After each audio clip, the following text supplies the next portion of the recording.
लोकसभेनंतर राज्यसभेतही वक्फ सुधारणा विधेयक मंजूर. वक्फ सुधारणा विधेयक आता राष्ट्रपतींकडे पाठवलं जाणार. प्रत्येकाच्या प्रतिष्ठेला प्राधान्य देण्यासाठी वचनबद्ध वक्फ सुधारणा विधेयकाच्या मंजुरीनंतर मोदींची पहिली प्रतिक्रिया. कायदे पारदर्शकता वाढवतील आणि लोकांच्या हक्काचं संरक्षण होईल. संसदीय चर्चेत सहभागी झालेल्या खासदारांचे मोदींनी मानले आभार. वक्फ दुरुस्ती विधेयकाविरोधात देशभरात निदर्शनं. पश्चिम बंगाल, गुजरात, बिहार, झारखंड, तामिळनाडू, कर्नाटक, आसाममध्ये मुस्लिम समुदाय रस्त्यावर, तर कोलकाता, अहमदाबादमध्ये फलक जाळले. वक्फ सुधारणा विधेयकाच्या मतदानावेळी शरद पवार गैरहजर. शरद पवार आज मुंबईहून दिल्लीसाठी रवाना होणार असल्याची माहिती. वक्फ सुधारणा विधेयकाला पाठिंबा देऊन अजितदादांनी मुस्लिम समाजाचा विश्वासघात केला.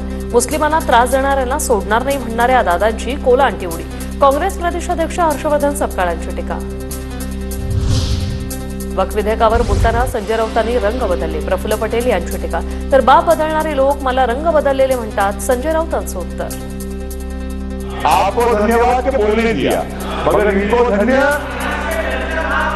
नहीं, काय आवाज काय गिरता नहीं. वो आपको जो बोलना बोलो, सच्चाई देखो. अभी क्यों ऐसा कर रहे हो? प्रफुल्ल पटेलांचा इतिहास काढला तर त्यांना महाराष्ट्र सोडावा लागेल. भाजपचे बूट साठल्यानं पटेलांना ईडी कारवाईपासून दिलासा. संजय राऊत यांची टीका. प्रफुल्ल पटेलांना सांगतो माझ्या नादाला लागू नको. नागडा करेन. तिथे भाजपच्या लोकांना कमजोरी करून दाखवत होते काल. त्यांची जर मी इतिहास काढायला लागलो सगळा, त्यांना महाराष्ट्र सोडून जावा नाही. मी आत्ता सांगतो. वक्फ विरोधी भूमिका घेतल्याने उबाठा आता मुस्लिम हृदय सम्राट बनले आहेत. निवडणुकीत उबाठाला मुस्लिम संघटनांकडून फंडिंग मिळाले. संजय निरुपम यांची उद्धव ठाकरेंवर टीका.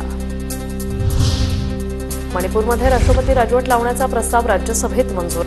मणिपूरच्या मुद्द्यावर विरोधी पक्षांनी राजकारण करू नये. गृहमंत्री अमित शहा यांचं विरोधी पक्षांना आवाहन.